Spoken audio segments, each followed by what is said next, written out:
My family didn't invite me to the reunion, so I showed up unannounced, shared my engagement news, and finally took a stand for myself. I am the youngest of 3 siblings, and I am 28 years old. As a child, it was clear that I was the odd one out. There was always an obvious favorite, or favorites, I might say, among my parents, with their stable careers, large homes, ideal marriages, and those cute Christmas card families. My brother, 35M, and sister, 32F, were everything parents could boast about. My sister is a lawyer of some sort, and my brother works in finance. Both of them reside in lovely suburban communities with spouses who complement their professional backgrounds. Every family gathering is an opportunity for my parents to brag about their kids to friends and family, and then me. 2 years ago, I left my corporate position to launch a modest business, of which I am really proud. I'm content with my life and earn enough money to live comfortably. Together, my 5-year boyfriend and I share a rental home. Even though we're not making a lot of money. She appeared to be at a large family reunion with all of the extended family gathered in one house. It was the type of gathering that my family often hosts a few times a year. There were my sister and brother, grinning with their partners, except for me. My aunt, uncle, and cousins were all tagged. I initially believed that I might have missed the group conversation. Perhaps the invitation got lost in all of my alerts. I sent my siblings an SMS. While my sister responds more slowly, she doesn't entirely ignore me, and my brother typically responds right away. The reunion? I didn't think you'd want to come. You're always so busy with your little business and everything. I took a moment to answer. I questioned her about why she thought I wouldn't want to attend, and after all, my family is my family. She seemed to be trying to shrug the discussion aside as her voice became lighter. We just didn't want to bother you, sweetheart. Besides, you've missed a few events before. Indeed, but primarily due to work and not without informing them. As I persisted, it became increasingly evident that my absence was not an accident. They hadn't forgotten me, they had declined my invitation. Something about hearing it firsthand made my stomach plummet. Plans for many of the holidays seemed to center around my brother's or sister's families. I used to convince myself that it wasn't deliberate. As I sat in my peaceful kitchen and watched my boyfriend work in the other room, this was intentional. My partner was incensed on my behalf when I told him, "You need to go anyway.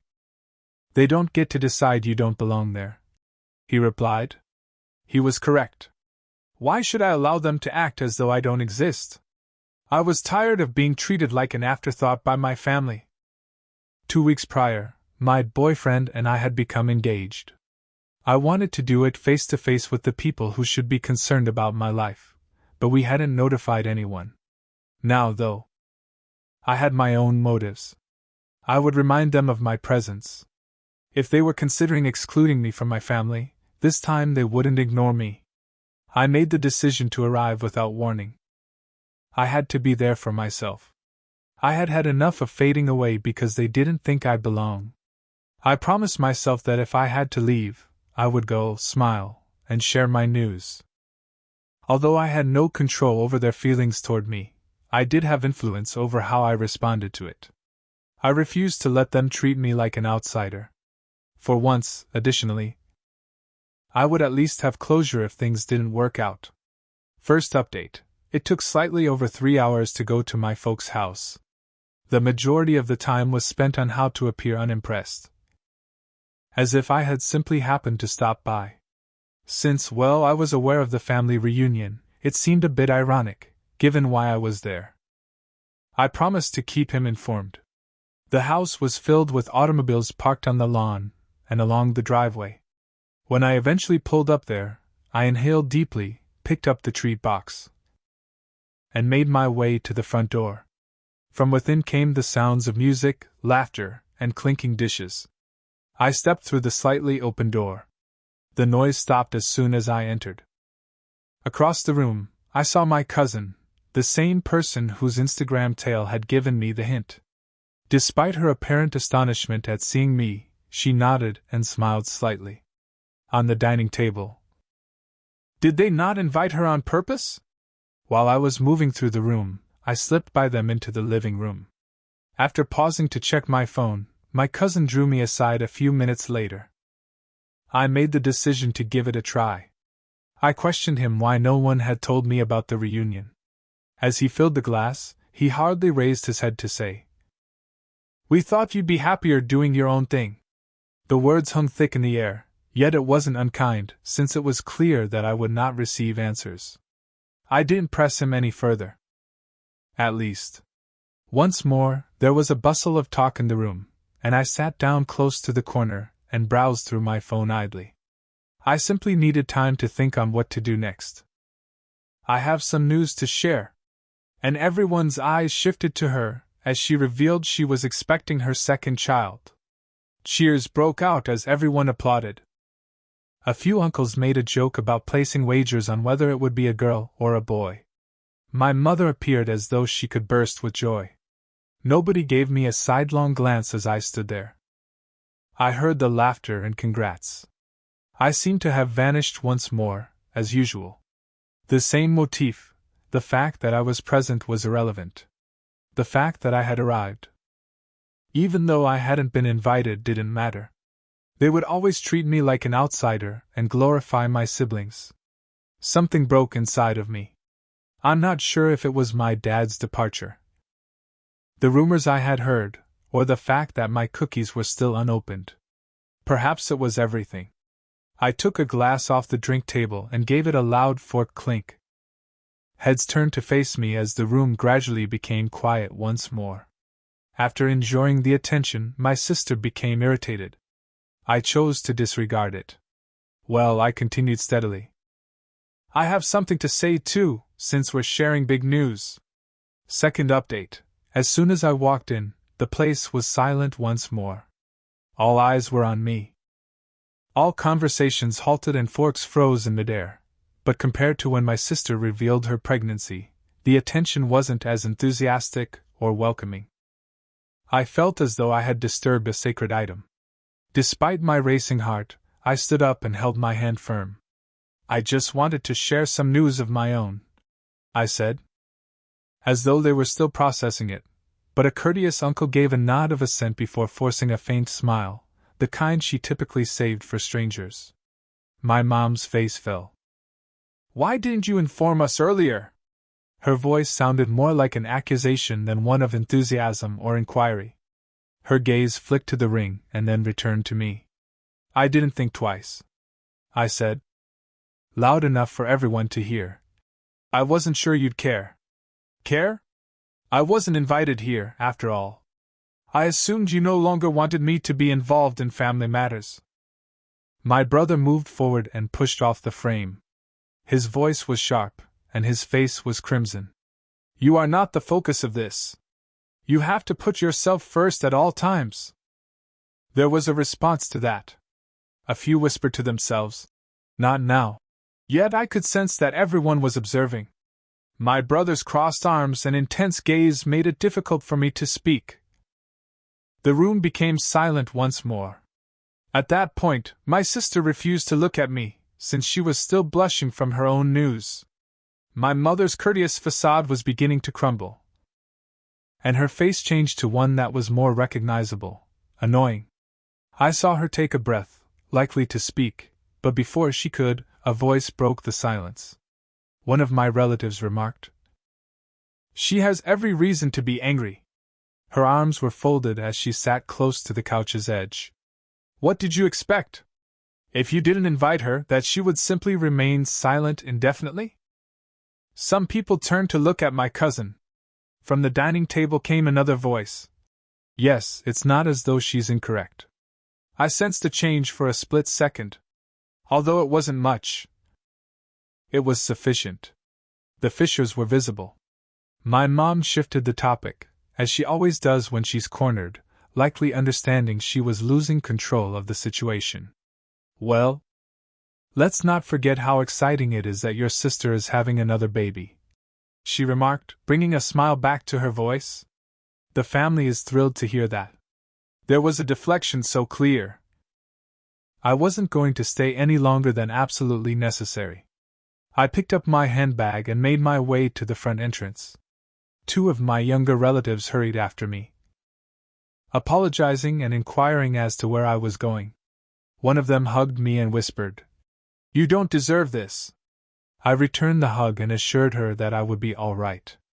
It wasn't loud, but it was loud enough to hear my dad murmur, "Drama queen," from the side of the room.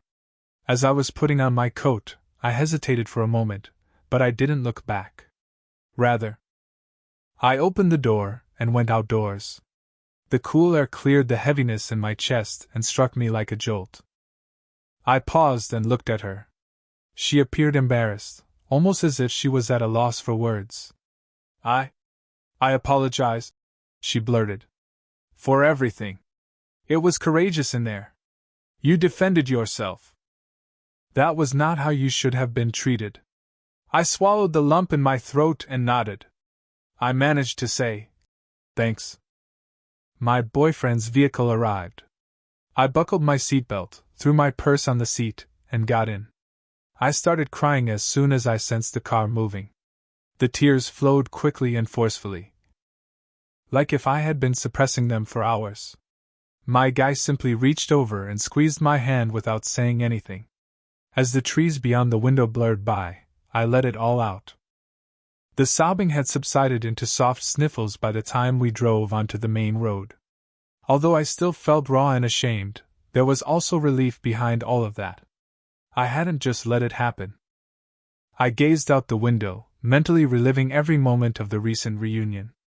I eventually opened up, discussing my brother's teasing, my dad's remark about my being a drama queen, my mother's disregard for me, and how my sister's pregnancy announcement had been the last straw. It all spilled out. With his palm resting on the gear shift, my fiancé listened and occasionally nodded. "You did the right thing," he added, looking over when I was done. "They have no right to declare you unimportant. We will proceed without requiring their consent." It was helpful to hear, yet I remained silent. My phone buzzed as we got close to home. I looked down. The cousin who had followed me out of the gathering had left me a message. "You were correct. For a long time, your parents have been discussing you behind your back." I straightened my posture. There was more to the message.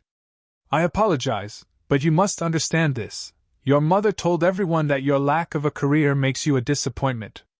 Additionally, giving up a real career to pretend to be a business owner. So self-centered, if nothing else. Sister is leading a life of which we may be proud." My chest constricted. The subsequent screen grab was even worse. Since I didn't want her to show up and ruin the day with a dramatic story about her engagement, I honestly didn't notify her about the reunion. Who cares? She's not getting married first, after all. When the television came back to life, I sensed my fiancé looking at me. "What is it?" he inquired. "Proof," I muttered, and added myself back in. I wasn't sure if this was because I was angry, wounded, or incredulous. I sent the screenshots as soon as I noticed my name appeared in the chat. Just those receipts for everyone to see, nothing else. I typed, "Is this how you truly feel about me?" A few seconds later. I suppose I ought to have remained forgotten at that time. Setting my phone aside, I waited. It was not long before the responses began to pour in. First to enter, my brother said, "This was private. You're blowing things out of proportion and being dramatic as usual." My sister then asked, "What did you anticipate would happen if you shared this for no apparent reason? You're making things worse. Give it up." Their texts appeared like fast fire as I watched them type one after the other, before my mother's name was ultimately displayed. I gave them a minute to vent. Compared to the others, her message was longer. Those remarks were misconstrued. "I don't like you creating all this needless drama, and you're reading too much into things. You've been overly sensitive all along." I didn't stay to finish reading it. I threw my phone onto the couch and placed it on silent. Sitting beside me, my fiancé drew me in. However, my phone buzzed once again shortly after. One of my aunts sent me a private message saying, "I had no idea that any of this was going on. I sincerely apologize for the treatment you received. You're worthy of better. Therefore, she didn't invite you. You have merely exacerbated the situation." I refrained from arguing. I didn't shout. You don't let go of not being invited to your own family's reunion. A family who obviously didn't want me around was not someone I was going to pursue. I have to back down for my own mental health. The group chat was erased by me, my sister's number was blocked by me. And I allowed myself to give up for the first time in years. If love wasn't offered freely, I wouldn't beg for it. Update 4. I didn't get many calls from my dad, never. I was astonished to see his name appear because he mainly left family affairs to my mom. I considered leaving it on voicemail, but my curiosity won out. He maintained it wasn't intended to harm me and referred to it as a miscommunication. I hadn't heard anything like an apology from him in a long time. I didn't give him a pass. Since how can it be an accident to forget to invite your own child? I persisted, reminding him that my mother's own remarks in the group chat demonstrated differently, but he didn't respond. A second too long, the silence lingered, and then he broke quietly. He acknowledged she believed it would be better that way. Your mother did not wish for any conflict. That's when I heard it, my mother's voice, followed by a slight background rustle. She must have been using the speakerphone to listen in because she abruptly interrupted the conversation. She answered abruptly, "I'm here too," as though I had called her somehow. The waterworks then began. She accused me of attacking her and making the family feel ashamed by publishing the screenshots. But her voice faltered. She claimed that I, not she, was the source of the issues. She claimed that I had made everything public only to cause her embarrassment and trouble. I didn't shout or argue. It was enough to ground me when he placed a hand on my shoulder and muttered, "Don't let them twist this." My mother's tone altered when she saw that I wasn't going to back down. After giving a loud sniff, she continued, "You only announce your engagement at the reunion to steal your sister's spotlight." Which almost made me laugh aloud. I didn't think twice. Calmly, I informed her that none of this would have occurred if I had been invited in the first place. I could tell I had touched a nerve by the quiet that ensued. She chose to play the victim. And there it was, the final command. I remained calm. I refrained from crying. I simply exhaled, hailed, and answered, "If that's how you feel, then fine," before hanging up. I sat there. As well as my dad's hesitant apology. "They're showing you exactly who they are," he continued, nodding. I lay in bed that night and gazed up at the ceiling. I kept replaying the phone call in my head. More than that, though, I began to reflect on all the events that had preceded this. This was where it had all been leading. As I laid there, I came to the realization that I didn't deserve this. I wasn't worthy of fighting for meager affection or acting as though nothing was wrong. My fiancé sat down across from me and handed me a cup of coffee the following morning. He had a solemn expression. He remarked, "I've been thinking. How about hosting our own engagement celebration? Something modest, just those who genuinely stand by us." The concept sounded odd at first. I hadn't even considered celebrating without my family because they had been my default for so long. However, were the ones I wanted to celebrate this milestone with. After the reunion, we had a list of friends, my fiancé's family, and a couple of cousins who had gotten in touch with me privately. They all agreed that I was deserving of better treatment. I made the decision to focus on the folks who came to me unconditionally and let go of the things I couldn't control. At this point, I was not going to plead for their affection or acceptance. For the first time in my life, I had given up trying to find a family that didn't recognize me. At last, I was making my own decision. 5th update. Everything I didn't know I needed. What was provided at the engagement party? Just my fiancé's family. A few of my relatives who had been there for me through all the turmoil, and close friends. We made it modest and private. We arranged our backyard with string lights. The biggest surprise arrived. Another car drove up to the curb, and my fiancé gave me a little shove. One of my aunts was leaving when I turned around. This aunt wasn't just any aunt, though. Her character and the life we are creating together make me really proud. As the audience applauded, someone exclaimed, "To the happy couple." People who truly wanted to join us in celebrating were all around me. As I stood there with my glass, I felt like I was being seen for the first time. There was only love, no backstabbing remarks, no comparisons, and no compulsion to prove anything. We stayed around the fire pit with a few pals and ended up wrapping things late. I was not mistaken when one of my relatives remarked, laughing, "I haven't seen you this happy in years." After 2 weeks, I received an unexpected email. My dad gave it to me. Before I opened my email, I sat there looking at his name. He apologized first. It felt different this time. He acknowledged that both during the reunion and in other instances prior to it, he had not defended me. He expressed guilt for not doing more to help me feel included, and claimed he had no idea how much I had been harmed over the years. "I know I haven't spoken anything when you needed me to," he wrote. "Even though it might take some time, I hope we can begin repairing our friendship." I scrolled down after reading it twice. His addition at the bottom, "Your mom still doesn't see things the same way," caused me to pause.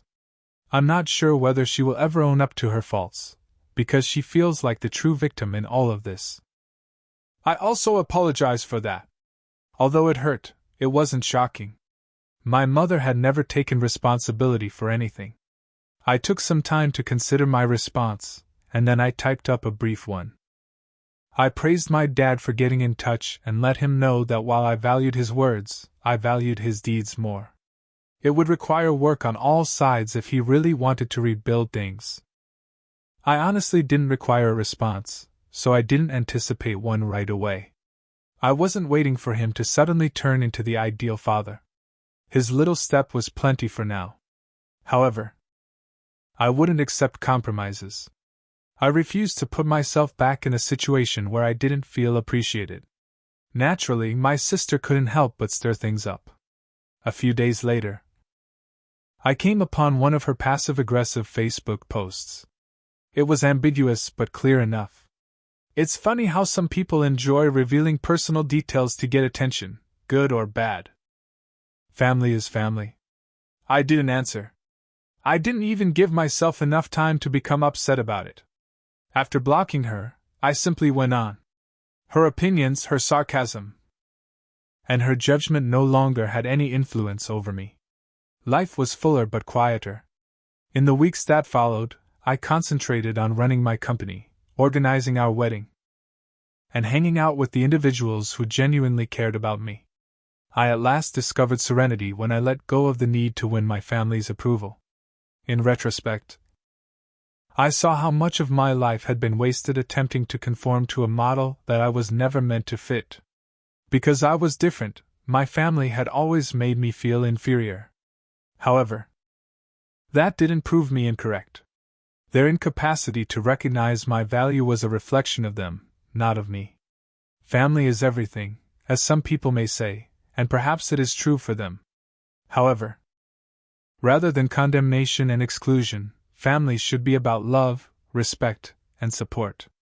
I've never been happier, as I'm finally creating a life with individuals that support me unconditionally. So here I am, going forth, guilt-free and regret-free. I have no idea what the future holds for my parents or siblings. But I do know that I will never again accept anything less than what I am worthy of, and to be honest, it feels really nice. Thank you for watching. If you haven't subscribed yet, please do so and hit the notification bell to stay updated with more shocking real-life stories happening around you. For my 19th birthday, my grandparents gifted me a dream trip. But my parents made me give it to my sister, who then caused an accident en route. My 19th birthday was 2 weeks ago, and I'm still reeling from what happened. My grandparents, bless their hearts, gifted me a trip to Rome, complete with plane tickets and a substantial expense check. They handed me a beautiful envelope with the tickets, and I almost burst into tears. Rome. The golden child, who can't do anything wrong, apparently. Since she is studying architecture, Rome would be an excellent opportunity for her to visit all of the famous buildings.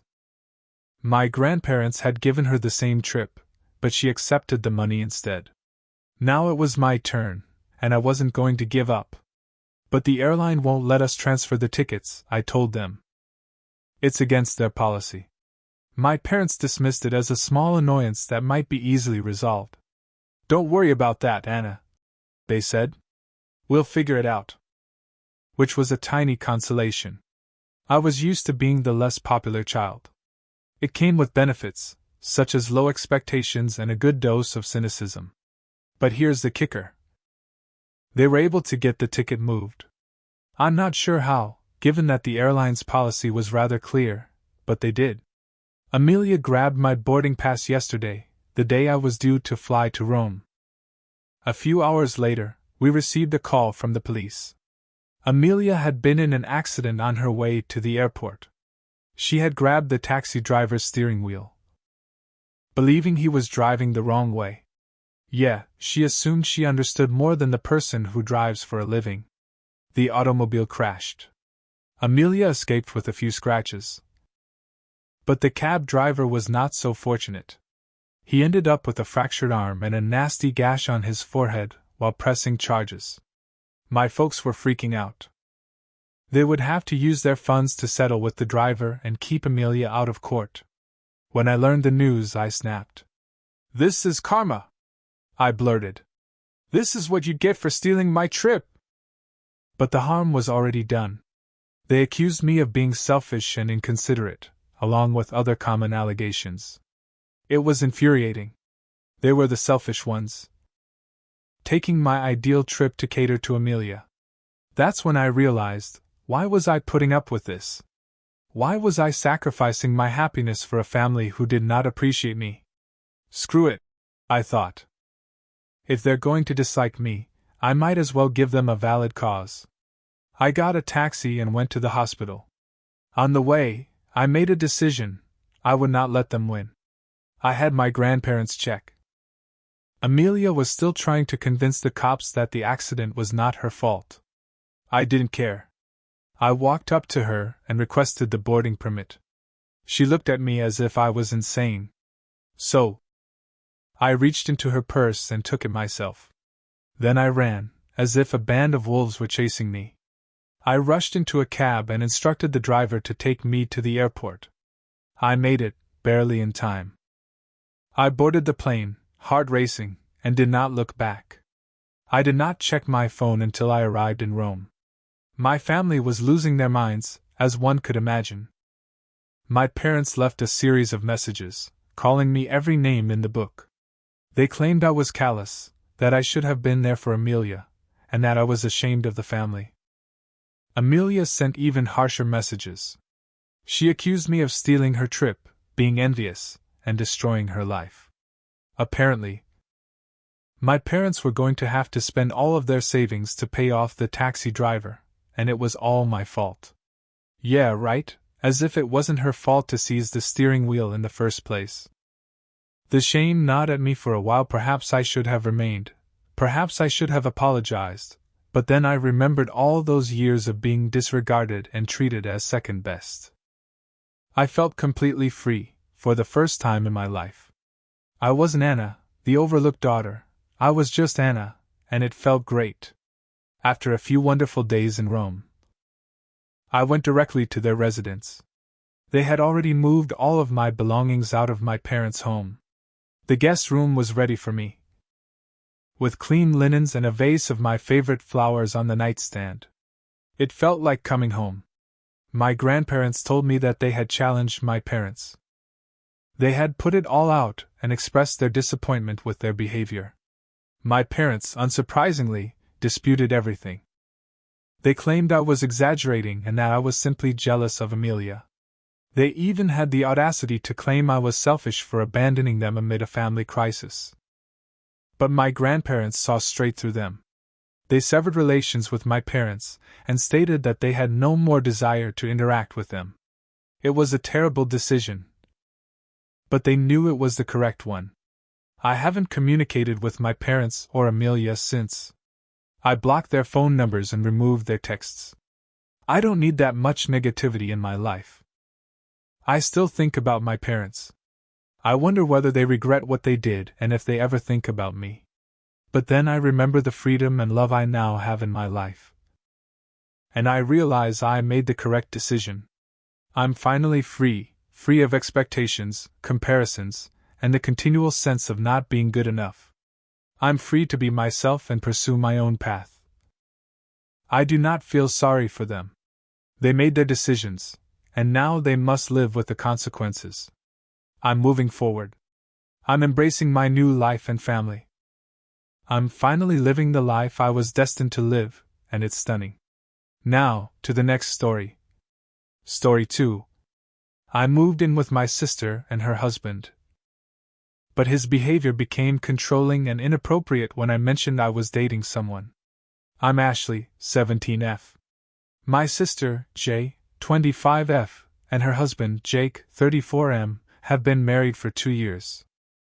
They met when she first started college and have been together ever since. As far as I know, they've never had an issue, and whenever they came around to visit, they appeared to have the perfect connection. My parents never really made the best decisions in life, so my sister practically raised me herself. I'm quite grateful to her for this.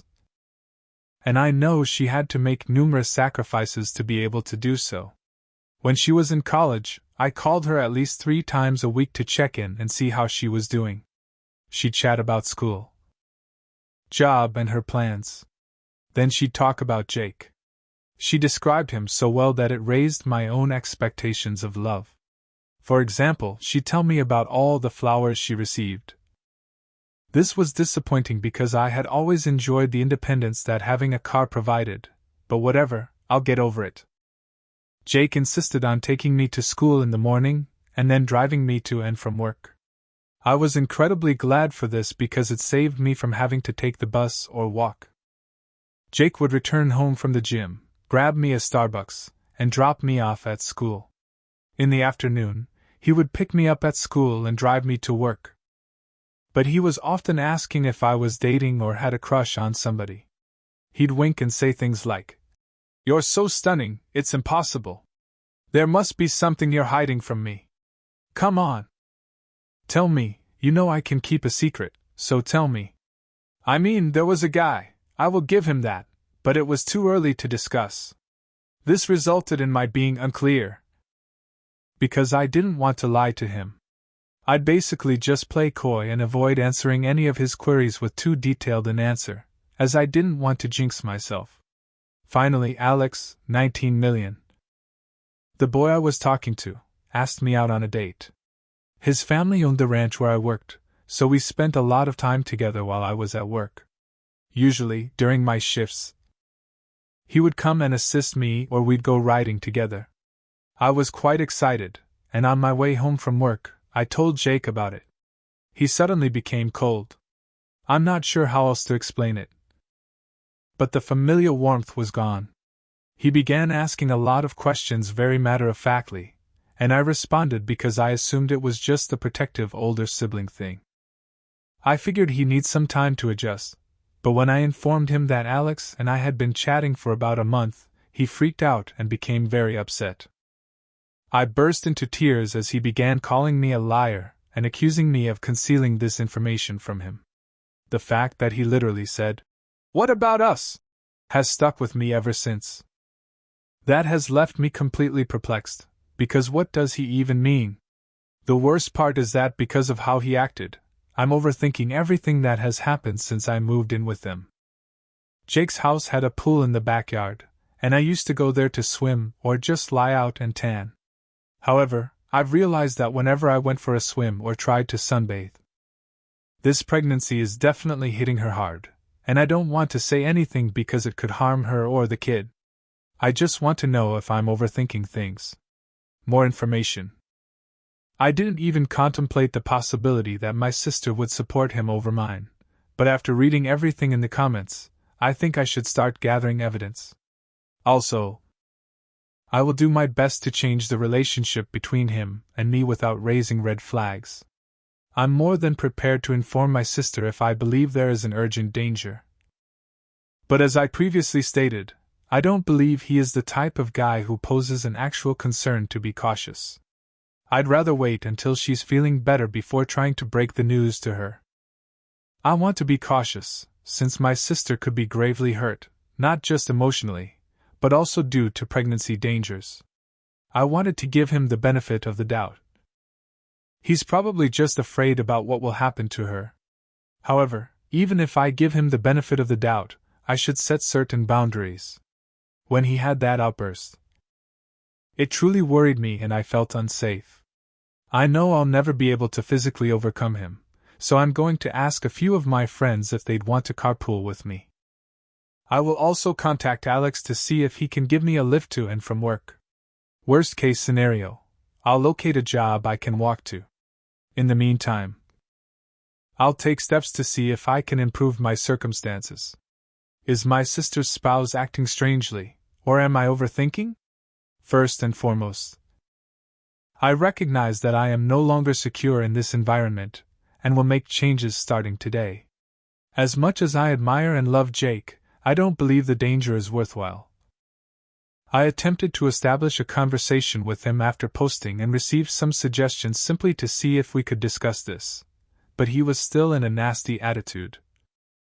So I simply walked to my room. In the middle of the night, I felt the need to leave the house. I was feeling imprisoned, so I decided to take a trip to my usual smoking area to clear my mind. I eventually took up the phone, which resulted in a storm of insults. Apparently, I am an effing princess who always gets her way and deserve to be treated like the expletive I am. He ended up taking me all the way to the ranch and informing his folks about what had transpired and my new circumstances.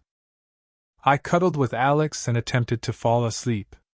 I ended up not going to school today since I needed to relax. However, after Jake's reaction and the comments I'd been reading entered my mind, I became quite concerned about my sister. I ended up contacting her, and happily she answered. It was clear she had been crying. She inquired if I was safe and okay. Jess told me that the night before, she awoke to Jake yelling, which shocked her. She claimed to be still sleeping. She ended up hearing him return to their room and grab her phone off the charger. After that, she heard him ranting again and the front door slamming. Jake had apparently gone out to seek for me, carrying my sister's phone with him. She stated she had no idea what to do and was afraid he might actually hurt me. After approximately an hour, Jake returned home. He was clearly still in a terrible mood because when she questioned where he had been and what had happened, he blew up at her for questioning him. She said she'd never seen him so angry before. He was literally destroying stuff. After a few minutes, he returned to his car and drove away, but fortunately, he left her phone on the counter. She checked the phone logs and saw every call he had made to me but she told me she was afraid Jake had discovered me. She apologized for not being able to protect me and for failing to notice what was happening. Jess wondered why I hadn't told her about Jake's actions. I emphasized that I did not want to worry her about the pregnancy. We both ended up crying for a long time. Apparently, my sister and I ended up going out to dinner, and I showed her my post. We cried again. She said to me she had never been afraid of Jake before, but after witnessing his rage the night before, she was terrified. We both still need to go back to the house to grab our things. We'll contact you eventually and set a date to transfer everything out. My father and Alex will also be present just in case Jake tries anything. According to my sister, Jake has tried to reach out and apologize numerous times, claiming that he was only concerned about my safety and that I shouldn't be out at night.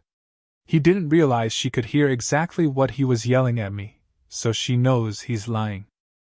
Jess informed Jake that she would be filing for divorce and then hung up.